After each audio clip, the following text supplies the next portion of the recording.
Hello all my Kenvians, and welcome to the much belated review for the 1996 Doctor Who TV movie.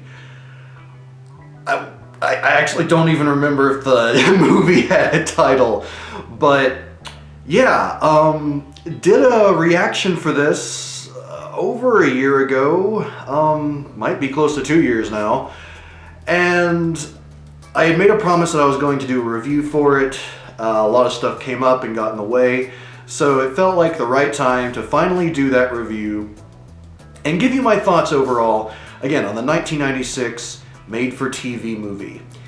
And I have a lot of thoughts to get through. So, as with the reviews for the episodes in general, let's start with my favorite parts of this movie. Starting with the intro theme.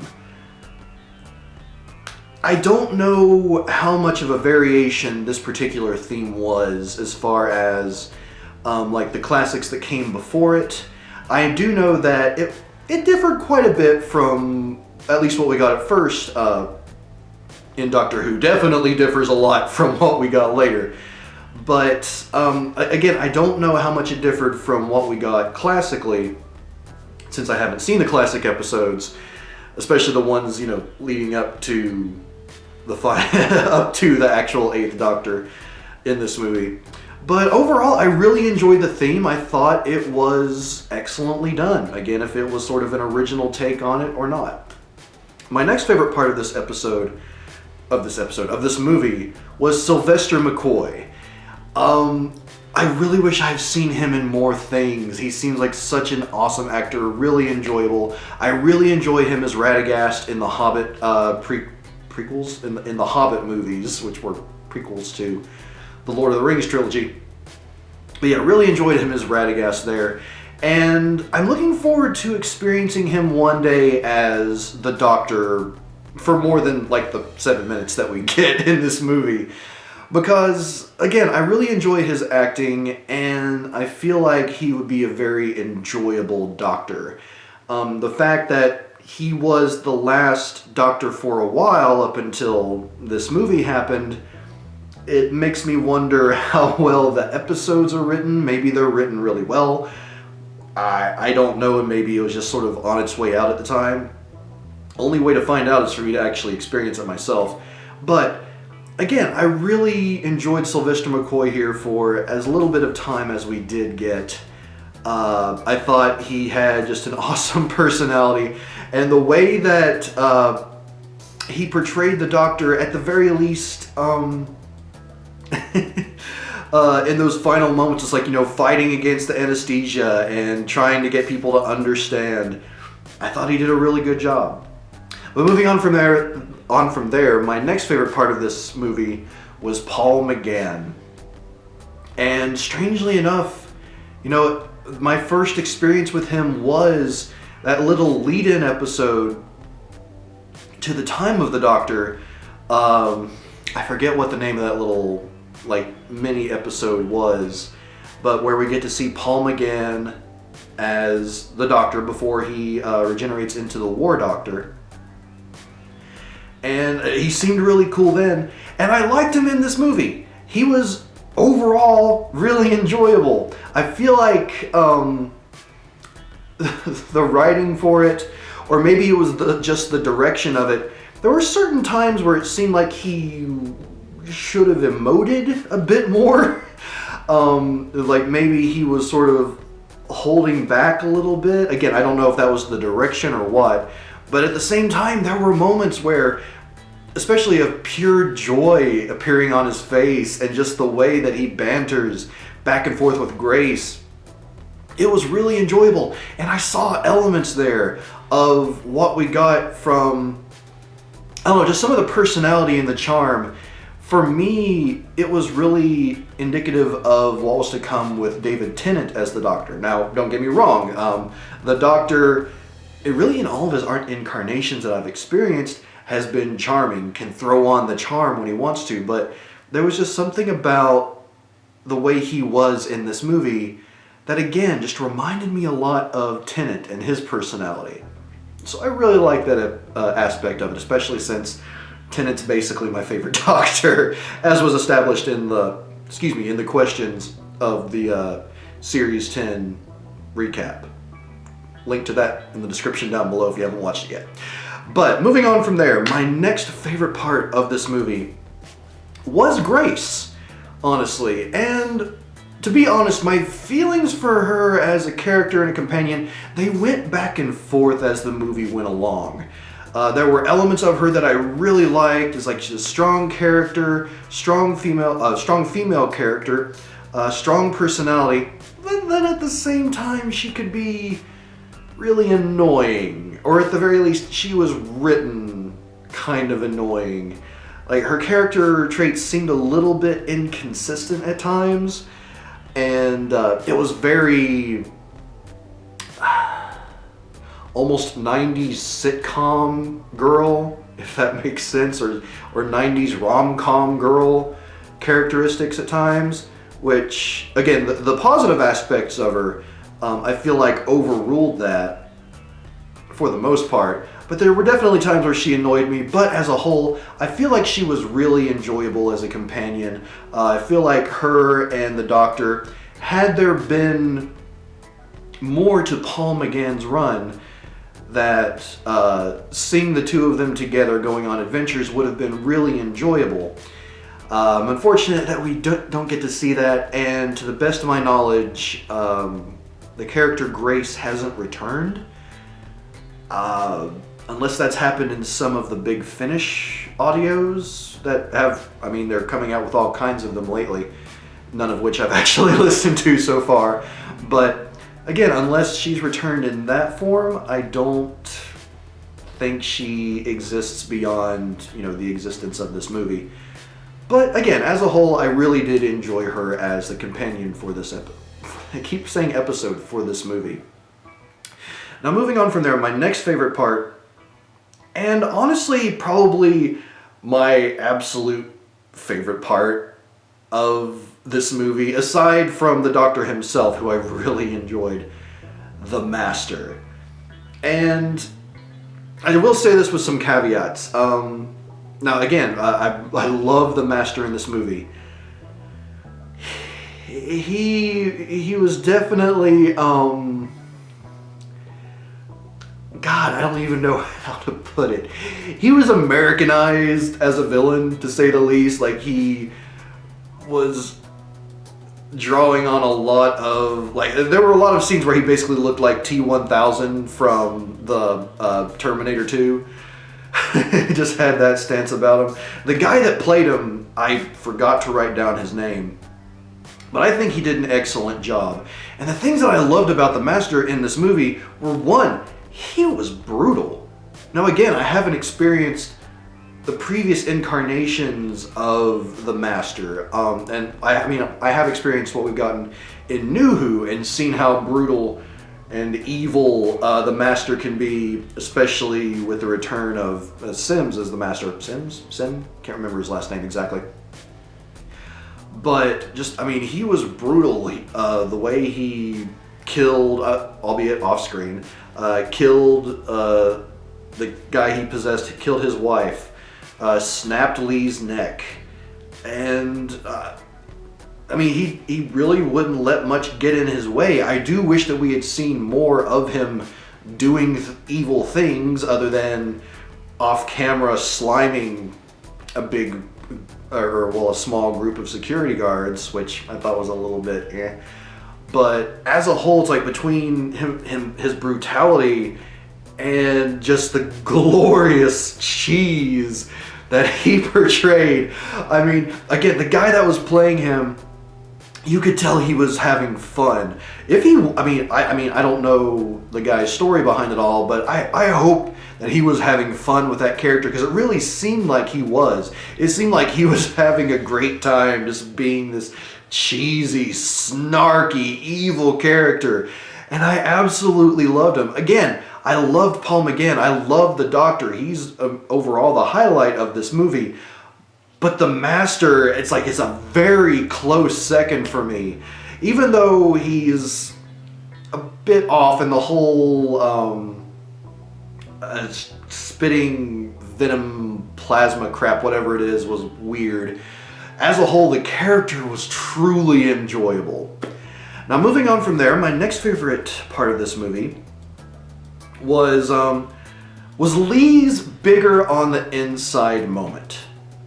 Which, you know, all companions, which I don't know if we would really count Lee as a companion, but just his moment of going into the TARDIS, coming back out, looking around. It's done, I mean, with some background music, which the music was okay, but it's basically in pure silence where he's just like goes in, looks around, like doesn't have a big freak out or anything. It's just, I felt like it was very well done. And again, it was one of those few times where we actually see a character experience it when the Doctor's not there. So I feel like the way that they handled that was really well done. In contrast to, I guess, Grace's moment where she really took everything in stride. When it came to the TARDIS, is like she went in there and, to the best of my knowledge, I don't think there was anything mentioned about it being bigger on the inside. Maybe I missed that. But if I did, let me know. But I feel like it was really, really downplayed when it came to her going in the TARDIS. Now, my next favorite part about this movie, just because of the absurdity of it, really, the chickens in the road, the standstill traffic caused by a truck of chickens in the middle of the road. Like, I guess the chickens came from the truck. I'm not sure. I don't remember where the trailer was, but then there was just these chickens hopping all over on the trailer of the truck, and it was so weird to me that I couldn't help but love it. So yeah, that was one of my favorite parts of this movie. Simple as that. My next favorite part of the movie, the Master's outfit.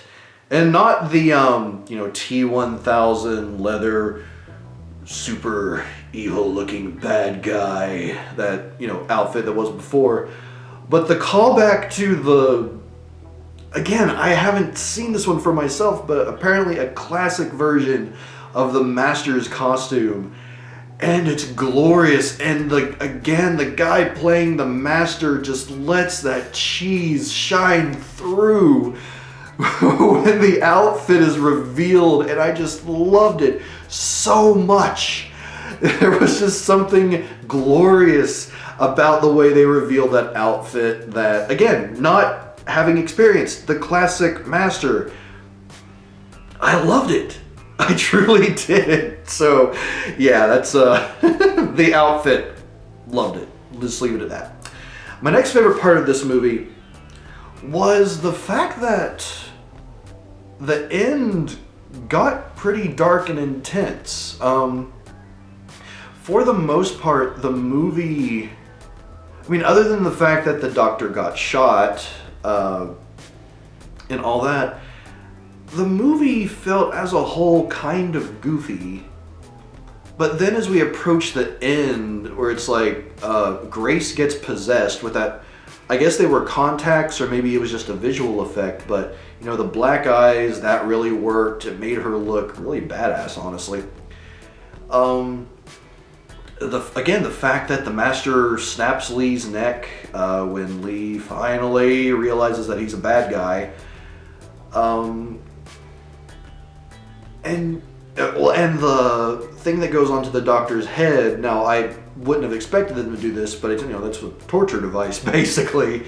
I found the way they did that to be really interesting. And again, just the whole aspect of it, it got quite dark and intense, and I really like the way they handled that overall, even though there were still some things mixed in that were goofy that kind of ruined it. But yeah, moving on from there, my last favorite part of this movie, even though it's a total, probably pronouncing it wrong, Deus Ex Machina move, the fact that the TARDIS restores Lee and Grace, restoring them to life. Because I felt like it fit in with the whole theme, or the vibe of the movie as a whole. Again, from where it was, for the most part, rather lighthearted, goofy, it wouldn't have felt right for, at the end of all of this, for them to have stayed dead. And again, I know that's just me coming in as a fan of New Who, which, death is flexible, clearly, in a lot of ways, especially when we got to Moffat's era. But yeah, it wouldn't have felt right. It wouldn't have felt truly part of this movie had they just left them dead. A little part of me kind of wishes they had, and maybe that would have given a little bit of incentive for people to... Well, actually, no, that's a stupid idea. I guess this was a sort of pilot for an Americanized version of Doctor Who, and it probably still wouldn't have worked if they had left them dead, because that probably just would have freaked a lot of people out. So yeah, I don't know. I like the fact that they got the happy ending.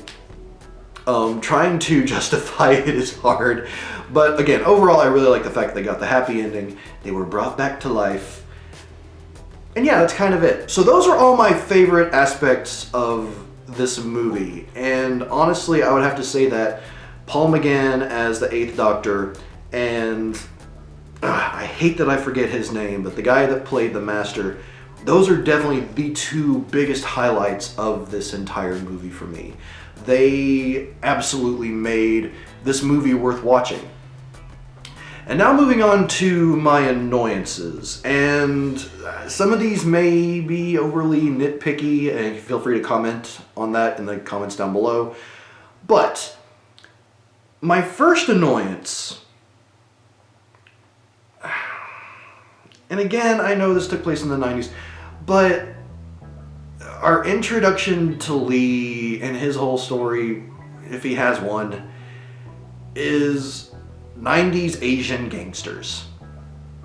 Like, there's no backstory given. It's like all of a sudden they're being chased, being shot at, 2 of his friends get killed.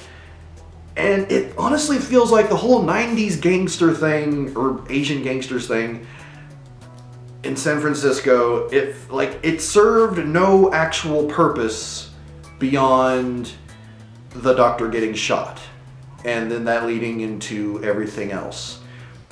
Because, those guys that went after Lee originally, shot his 2 friends, it's like nothing's ever resolved. Clearly Lee was friends with the 2 kids who got killed. No mention of their families. These 4 guys that were after them, they just disappeared, never to be seen from again. It's not addressed at all. I don't know. It felt empty. It felt like just a completely empty plot device just to, hey, how should we have the 7th Doctor die? We'll get him shot. Why does he get shot? And then someone came up with this idea. I don't know. It felt hollow. It felt stupid. And I feel like it wouldn't have taken much effort to make it feel worth it, at the very least. But again, that's just me. But moving on from there, my next annoyance with this movie, and this is personally for the most part, but Brian, the boyfriend, or ex-boyfriend of Grace. And this is my reasoning. Number 1, Grace is a surgeon.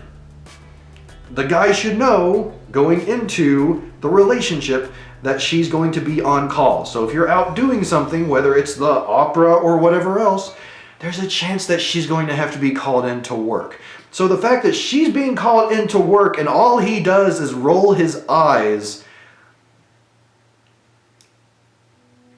it bothers me more than it should, but it's because I know people like that.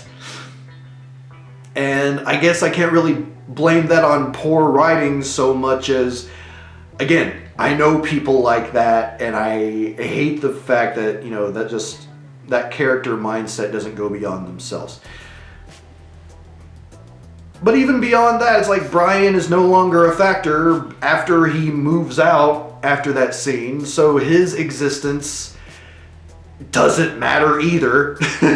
So, I mean, there's more attention paid to one of the coroners than this guy who was, again, the boyfriend of one of the primary characters. So yeah, it's just like his existence was meaningless, and that was annoying to me beyond other things. But moving on from there, my next annoyance with this movie was the CGI Cobra ectoplasm master as he's moving around. Now the whole slime ectoplasm thing to begin with, okay, whatever. It's sci-fi, okay. But I don't understand why he took on the form of a cobra. Like, wasn't it just ectoplasm the whole time? But when he comes out of the EMT's coat, all of a sudden it's like this cobra form. It didn't seem necessary. It seemed pointless. And I'm not ragging on the CGI in particular either. I mean, heck, this was the mid-90s CGI. For the most part, if you wanted good stuff, you had to pay a lot of money. And I'm guessing they didn't have a lot of money to spend on it in this one. But yeah, just the CGI snake, it wasn't necessary. And I feel like they should have just kept it as like this moving blob. And even when it goes into the guy's mouth, it's like it doesn't have to be a snake. It could have just been the stuff going into him. But that's just me. Let's see, moving on from there, my next annoyance with this movie. Will Sasso, aka the coroner guy. And before I go into this more, let me just say this. I loved the show Mad TV on Fox. It was sort of the new age answer to Saturday Night Live during its run. And if I went back and watched it now, probably a lot of the characters would annoy me, including the ones that Will Sasso played. But, God, he was just annoying in this movie. Like, that seemed to be his only purpose. He was the goofball fat guy coroner. And everything he did that I think was supposed to be funny, like his reactions to things, just weren't funny. At all. They were not. And again, it pains me because I know the guy can be funny. I've seen him in things where he's legitimately funny and makes me laugh. But in this movie, he's just painful to watch. Like every scene he's in, I just wanted it to end. Just get it over with. Get off of the screen. Now, that's what I was thinking in my mind anyway. So yeah, just Will Sasso, wasted potential there, wasted comedic talent, in my opinion. So yeah, that was a big annoyance for me.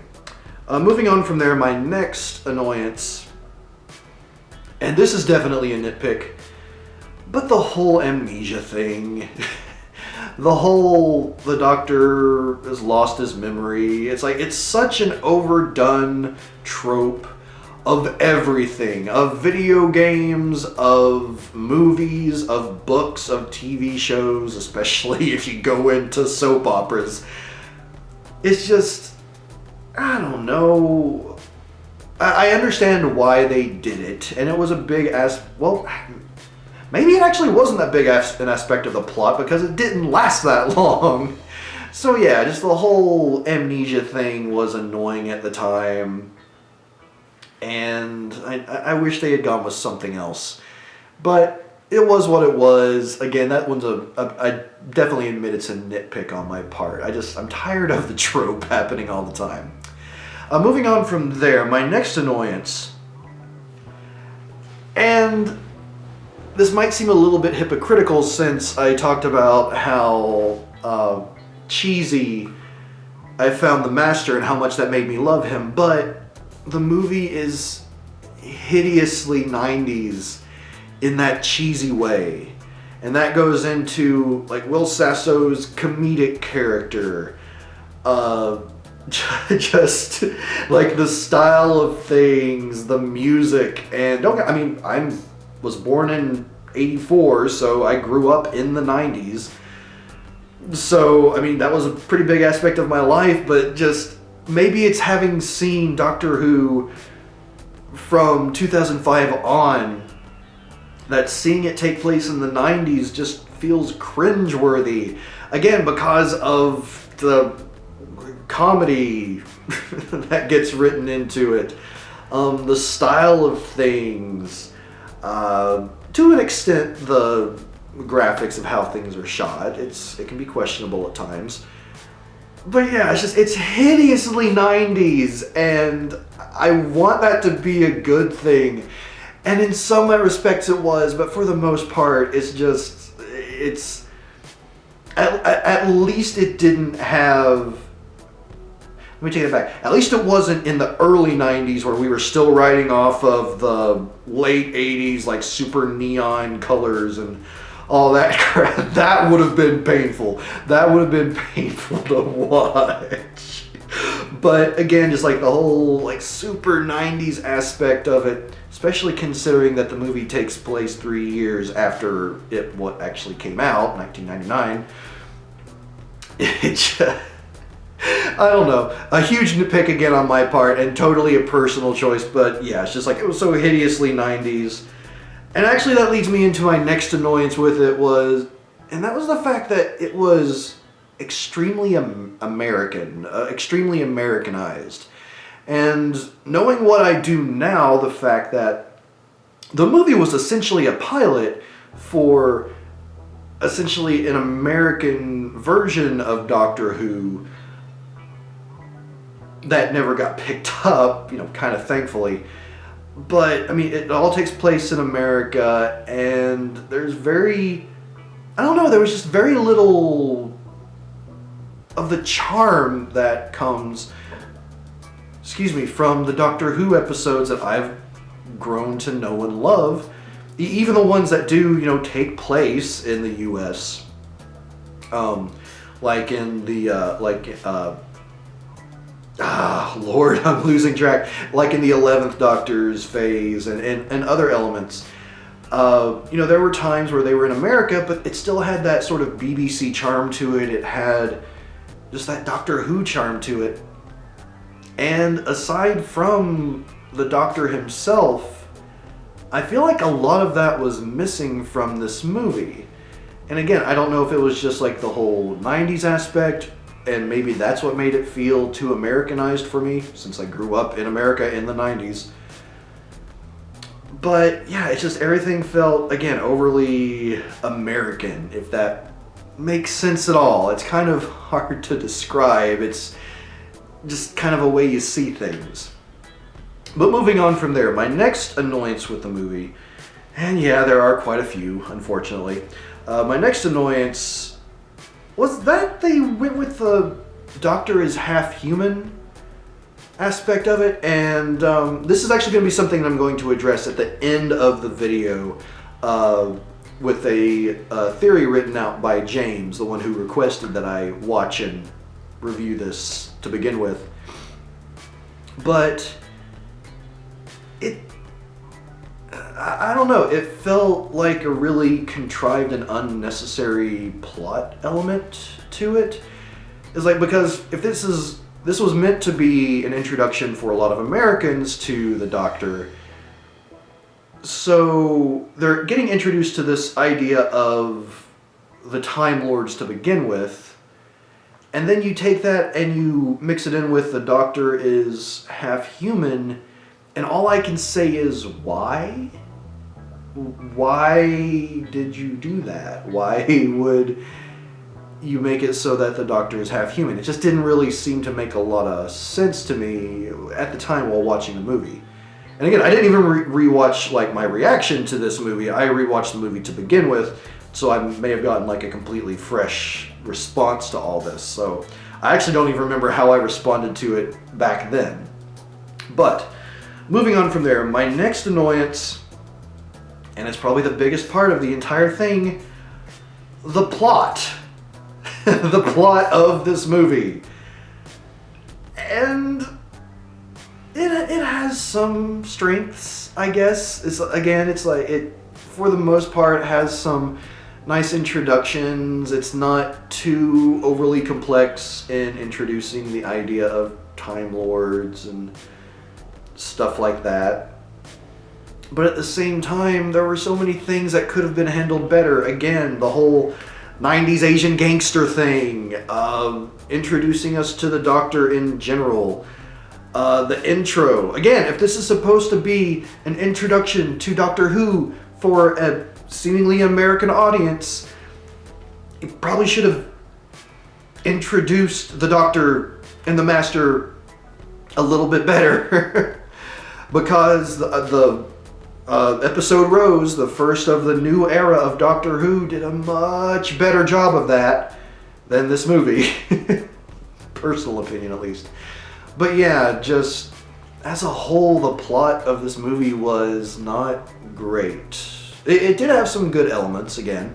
The introduction of the Doctor could have done without the whole amnesia thing, introducing us to his companion at the time, Grace, and a few other elements. But I'll just leave it at that. Plot was lopsided for me. Moving on from there, my next annoyance with the movie...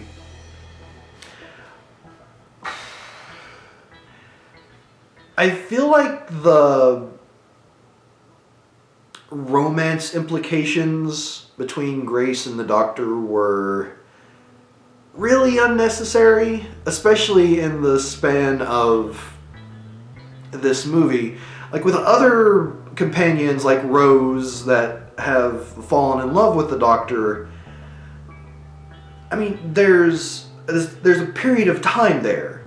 It's like they learn who the Doctor is, they get to know him, and it's like, and they fall for that person. Whereas in this movie, Grace just kind of starts falling for him, and then like there's the sudden kiss from the Doctor, which at the time, you know, it's kind of adorable, and it seemed like sort of a one-off thing. But then as the movie goes on and it's clear that there's like this romantic back and forth between them, it just didn't really work for me. And again, I don't know if this is just an American thing or what, but it has to do with that whole like love at first sight trope that gets overused, especially in Disney movies where like the main characters know each other for maybe a half an hour before they're in love.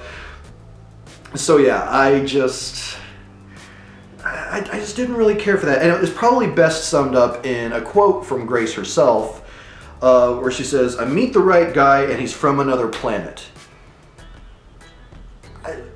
First of all, when she actually says the line, it feels so out of place and kind of out of nowhere, but it's again just sort of forcing that romantic narrative that I guess we're supposed to root for, but I'm just not at the time. Again, I enjoyed her as a companion.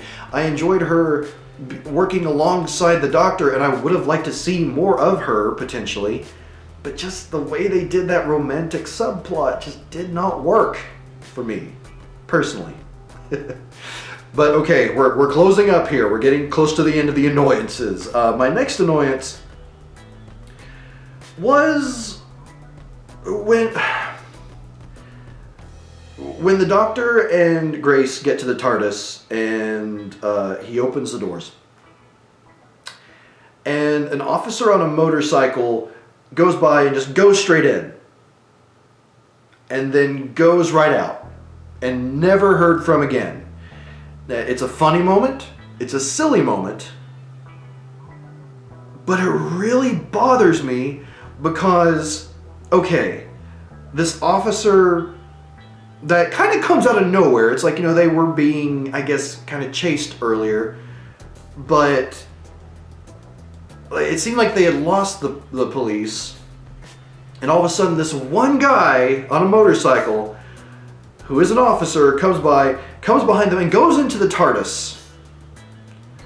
And again, he just goes in and goes out, never seen again.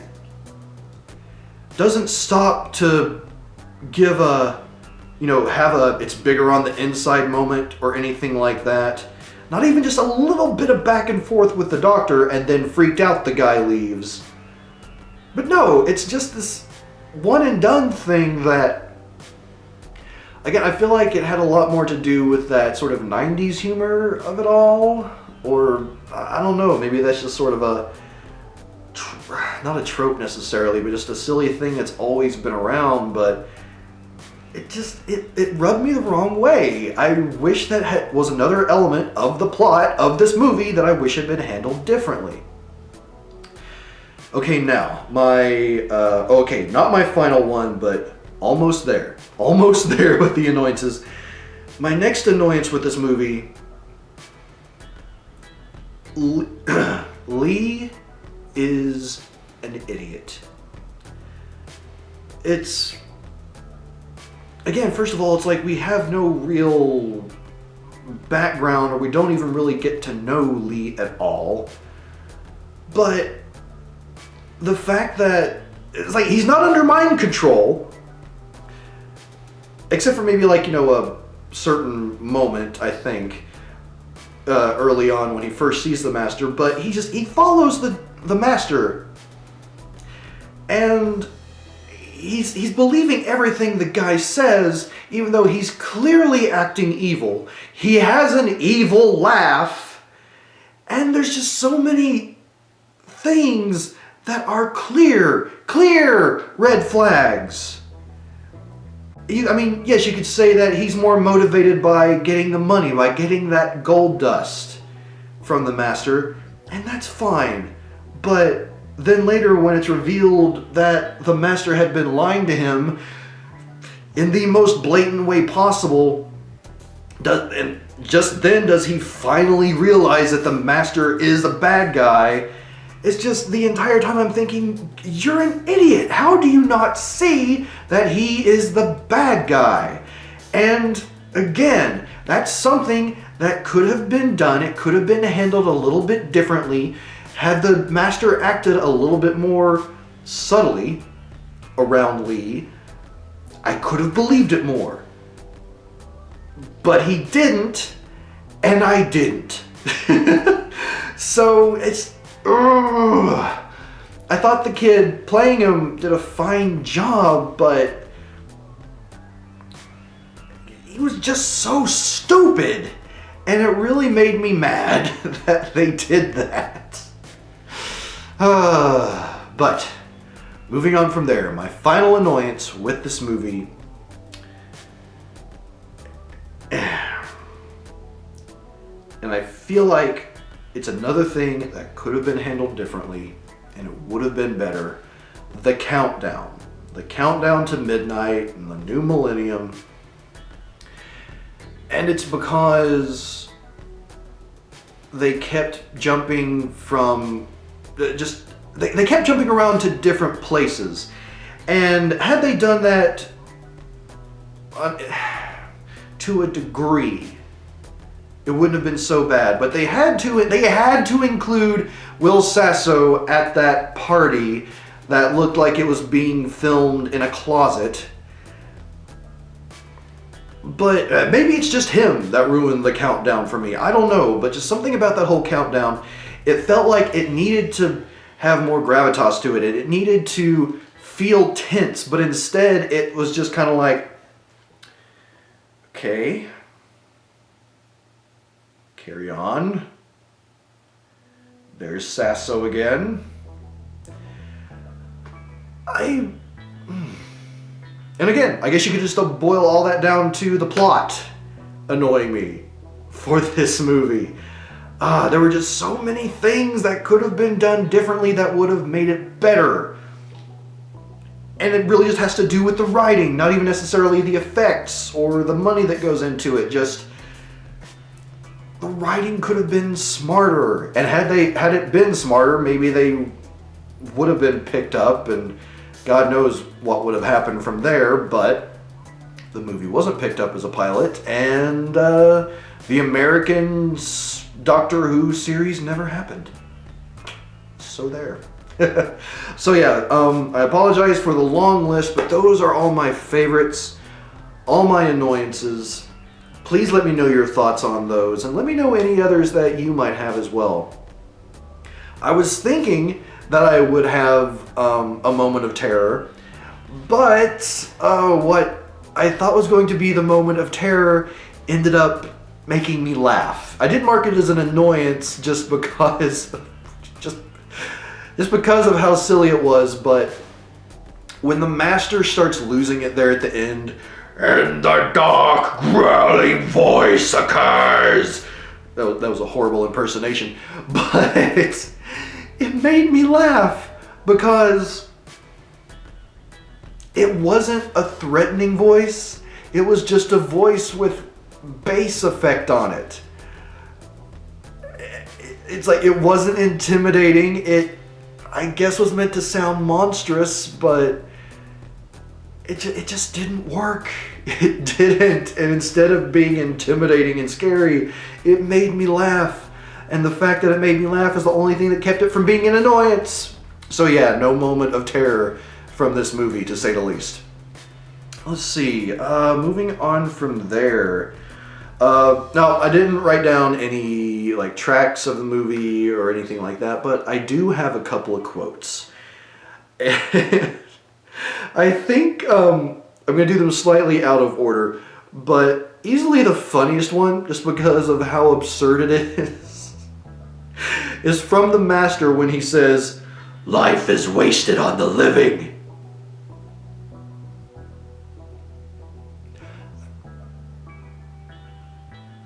Really? Like, that was one of those moments where the writing just kind of left me a bit speechless, because I don't know, I'm expecting something intimidating to come from the Master, something clever to come from the Master, but life is wasted on the living. Yeah. But what I would definitely consider my quote of the movie as a whole comes from the Doctor himself, and it's a line that I think is a glorious philosophy, or at least part of the philosophy perhaps. But it's when the Doctor is watching the news and they're talking about all these different occurrences that are happening around the Earth because of the Eye of Harmony opening up. Another aspect of the plot that was stupid. But it's when the Doctor says, "I love humans, always seeing patterns in things that aren't there." That's just, it's glorious. It truly is.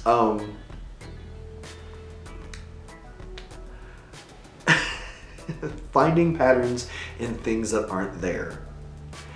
That can spread into so many different subjects I'm not even going to start, but needless to say, I loved that quote. Just absolutely loved it. And really, that's all I have to say as far as details go. But how did I feel about this movie as a whole? How did I feel about the 1996 Doctor Who TV movie?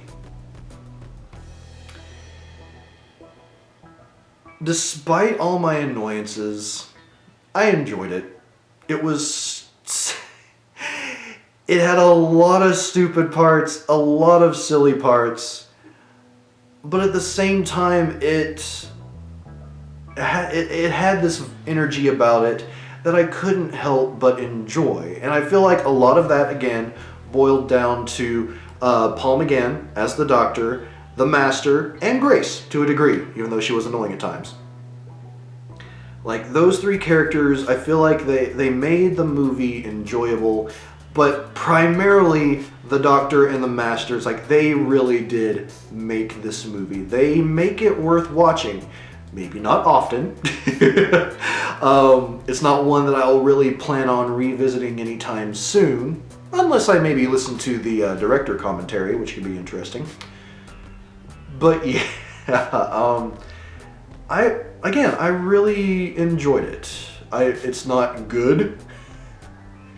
It's very clear to me why it was not picked up to become a new series in the US. But that aside, as a bit of Doctor Who history, I enjoyed it. And I'll probably go back and watch it again sometime just to, get a little bit of enjoyment out of it, but it's not going to be anything that I would consider a must-watch. Unless you've never seen it before. I actually probably would recommend it to people who haven't seen it before, but do enjoy Doctor Who. So yeah, that's all I really have to say about the movie. What a trip, to say the least. Again, please let me know your all's thoughts in the comments down below. Some of your favorite aspects, annoyances, anything that stood out to you in particular that I didn't really comment on. And also, your thoughts on what I had to say. Be interested on hearing whether you agree or disagree. And moving on from there, one last thing that I want to do is I'm actually going to read the theory for the Doctor being half human in this movie, as written by James, who again, he's the one that requested I watch this movie. He's the one that requested, the reaction and the review. He's one of my patrons on Patreon, and thank you so much for being one, James. I truly do appreciate it. Easily one of my longest running patrons over on Patreon. So, yeah. Let's just move on from there, and I'm going to read his theory and give some thoughts on it. And I'd also like to hear, both of us would like to hear what you all have to say about this theory as well in the comments down below. So, going to be reading off of here. So, let's begin. Doctor TV Movie Theory. One way to explain the 8th Doctor's half-human BS. I'm going to censor that slightly. By James Yu. Okay, so here's my theory to explain the Doctor's half-humanness while still keeping it in line with the canon of the show. But first, a quick bit of history. The TV movie was intended to be a pilot for a TV series where the production and filming would be done in America. Paul McGann said in later interviews that he had signed a contract that would mean, and these are his words, "I would be the Doctor, but the studio would effectively own me for 6 years." However, no studio picked up the show, which with the information we have now, we should be thankful for, as revealed stories and concepts were so god-awful that it's a godsend it never happened. Totally opinion, obviously, but this is his writing. For research purposes, Google the Leakley Bible. The Leakley Bible. The new show seemed to be nothing but remakes of old stories, but just repackaged for a more American audience. Again, that very American feeling that I got in the movie. The show would establish the Doctor being half human, and story arcs included things like the revelation that the Doctor and Master were brothers.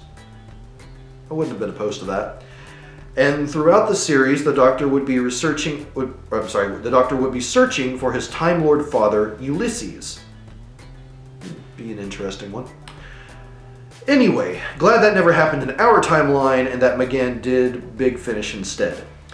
Anyway, moving on from there. Regarding how you can fit the movie into established canon of him being a full Time Lord and not half, we already know where McGann's Doctor fits in number-wise. 8th War Doctor and the 9th. That much is obvious now that he is finally given a regeneration story, even if it only was 7 minutes long. My idea is that people forget that regeneration is not just how the Doctor looks on the outside and his personality, but the changes are internal as well. Because as it's actually mentioned in the movie, the Doctor can become any different species. It actually is mentioned there. So, but anyway, moving on from there. The 7th Doctor gets shot and he's treated at scene. But then they try to operate on him, so he has been given medicine and anesthetic. Can't talk. Anesthetic as well. And you know the rest, they accidentally kill him.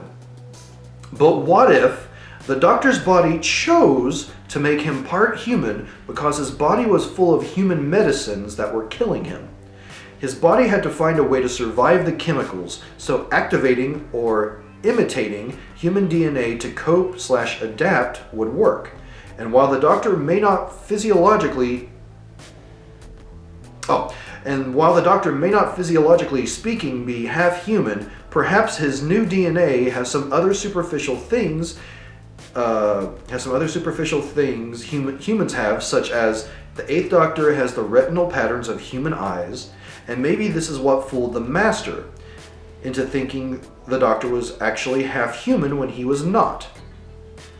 And that joke at the Millennium Party where he tells that professor guy, "I'm half human on my mother's side," was perhaps just that, a crap joke. This way the Doctor is still a full Time Lord, and the show's canon has been fully stabilized. Alternative half-human timeline has been successfully absorbed and integrated. And then he actually has a little bit of an addition at the end of his theory here. Just thinking about it, when 9 regenerated into 10, he became younger and more dashing with a more Londoner accent because it was to suit what Rose preferred. And when 10 became 11, he was younger and more energetic to suit his younger and more energetic companions. Not to mention 10 got his hand cut off and grew a new one within seconds, and then 11 magically and randomly used regeneration energy to fix River's broken wrist. So, for a member of the most powerful race in history, I don't think that altering your own DNA isn't too much of a stretch considering all the other crazy crap he's done. So, honestly, as a theory, I feel like it holds a lot of water. I feel like it's a way of an effective way of explaining how the Doctor might be half human in this movie. Even though, even as I said earlier in this review, I found it to be kind of a strange choice. But yeah, if the Doctor was actually half human temporarily, that would be an effective way of explaining it away. With it, whether or not it's actually part of the canon or not. I actually don't know whether they just completely wrote that out or what happened exactly. But if it were to be established as part of the canon, I think that James' theory is pretty sound. So yeah, let me know your thoughts on his theory in the comments down below. I'm sure that he'll be looking forward to seeing what you have to say as well. And that's where I'm going to end this review, this rather long one. I apologize for the length, everyone, but it was definitely worth it, I think, to get to rewatch the movie again, to watch the movie again, to be able to experience it, to be able to give my thoughts on it in addition to the reaction I gave a while back, and to also share James' theory here. As a whole, I think that while it's not that great of an element of the Doctor Who history, in my opinion, again, it did give us Paul McGann, an excellent actor in my opinion, with some flaws in this movie, which I would likely blame on the directing and the writing. But yeah, as a whole, I'm glad I did it, and that's it for this review, really. Thank you all, everyone, for being here for this review. Again, as I mentioned earlier, let me know all your thoughts in the comments down below. If you would like to become a patron over on Patreon and give me some ideas for shows that you would like to see, anything you would perhaps like to see me react to, be it a movie or something along those lines, become a patron and we will talk about it, and we'll just have to wait and see what happens from there. Leave a link in the description down below as well. Until next time, everyone, I am Papa Kenn with this very long review, and I will see you in the next video. Allons-y!